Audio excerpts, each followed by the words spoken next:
Nós estamos em um dos lugares com maior risco de deslizamento de barreira.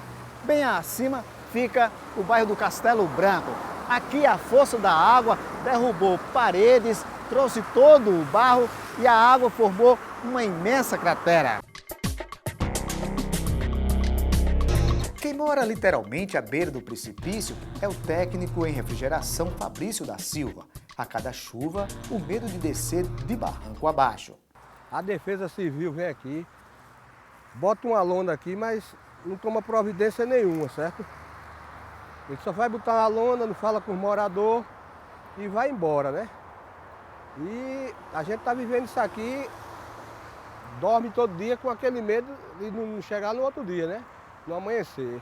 A solução aqui, ou fazer um muro de arrima aqui, ou fazer botar uma tela, plantar aqueles capim e resolvia, né? Para explicar melhor, é como se a terra fosse uma esponja.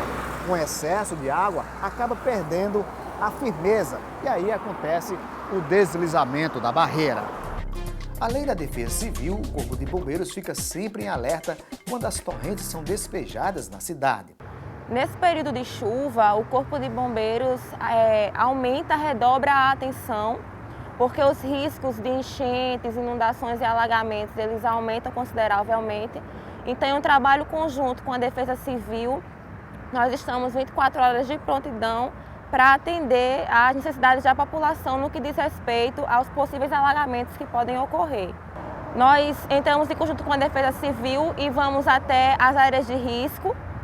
Temos campanhas preventivas, lançamos informações nas redes sociais.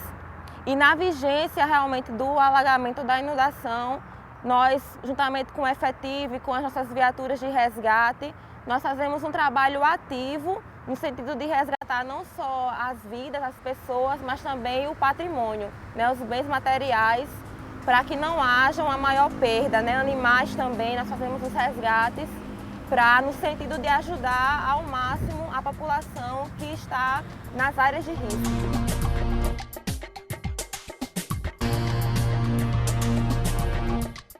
Nós passamos orientações antes de ocorrer uma enchente, na vigência da enchente e após.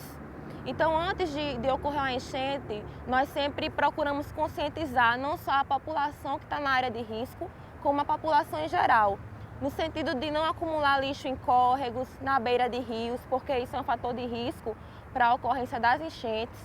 As pessoas que estão na área de risco, se tiver condições, reforçar os muros, as paredes de suas casas, guardar os documentos em sacos plásticos e em locais altos para não perder esses documentos caso haja alguma enchente.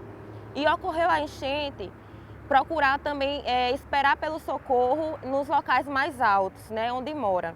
Ligar para um corpo de bombeiros, para o 193 ou para a Defesa Civil através do 199. E também, no sentido também de conscientizar essas pessoas de que a vida ela está em primeiro lugar. Então, eu tenho que realmente me preocupar com o meu patrimônio, mas em primeiro lugar, eu tenho que me preocupar com a minha vida. É interessante também que as pessoas que moram em áreas de risco procurem as associações para ver se existe algum órgão público que seja responsável por retirar o lixo que fica acumulado nas comunidades, para que essas pessoas, mesmo estando em área de risco, esse risco diminua, né, nesse período de fortes chuvas. Para evitar estragos maiores com as chuvas, aí vão outras dicas importantes. Evitar a plantação de bananeiras, que é uma planta pesada e de raiz superficial, nas encostas, dando preferência a plantas mais leves e de raízes profundas, como o bambu. Não jogar lixo nas encostas, córregos e bocas de lobo. Construir canaletas no chão para direcionar a água, aterrar buracos que acumulam água, construir a casa sempre em nível mais elevado que o curso da água mais próximo. Com a água que cai e provoca estragos, bem que ela poderia, com planejamento e infraestrutura, ser armazenada para tempos de crise hídrica. Porque toda a área de um município, de um território, que faz com que a água que nela cai convija para um ponto só, é uma bacia. E essa bacia é formada por outras bacias menores, né, até o pequeno riachinho. Quem cuida disso nos municípios da Paraíba, do Brasil, do mundo? Poucos municípios no mundo cuidam dessa questão. Então isso devia ser uma gestão integrada mesmo, uma relação profunda do município com o Estado e com a nação, para que a gente protegesse a água. Porque quando você faz o desmatamento de qualquer área, você está, na maioria das vezes, no urbano, impermeabilizando o solo.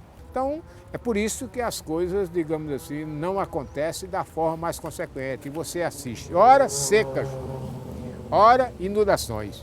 Você tem uma ideia? O Brasil tem, a América do Sul, toda a América do Sul, tem 26% da água doce do mundo.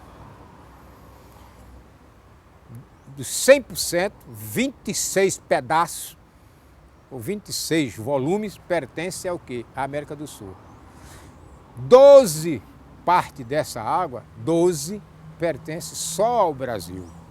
Agora nós temos uma distribuição espacial terrível, desigual, eu diria até desumana. Enquanto a Amazônia, a região da Amazônia tem de 68, porque varia de estudo para estudo, de 68% a 70% da água doce do Brasil, com 8% da população. Aqui no Nordeste nós temos 29% da população brasileira. Podemos arredondar 30% do povo brasileiro. Sabe quanto é que nós temos da água do Brasil? Da água do Brasil. Aí eu estou deixando de falar daquele percentual, aquela parte da América do Sul, para só da água do Brasil. Nós temos 3,3%. Então nós moramos numa região semiárida com tendência para a aridez. Nós não temos água. E quem não tem água tem que usá-la com mais parcimônia, com mais equilíbrio, com mais razoabilidade, com mais, digamos assim, competência do que aquele que tem água em abundância. Que nós não acordamos ainda. É preciso aumentar a capacidade de reservação. Ou seja, nós precisamos fazer outros barramentos para não acontecer aquilo que você me chamou a atenção.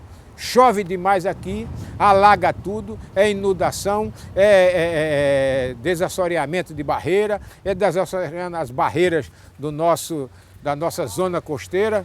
Por isso que nós precisamos fazer a integração município, estados e a União e a própria sociedade. Para quê? Para a gente fazer uma administração integrada, cada um cumprindo a sua parte. O município cuidando do solo e da sua ocupação, mas cuidando bem, subordinando o esloteamento, a ocupação do solo ao interesse público, não ao interesse do privado. O Estado chegando junto do município e a União também, todos cuidando da principal tarefa, que é produzir água. Diante de tudo o que vimos, o nosso planeta se despede com a seguinte reflexão: se os eventos climáticos ocorrem de tempos em tempos e de forma previsível, o que falta então para minimizar o caos das enxurradas? A resposta e a solução só o homem pode dar.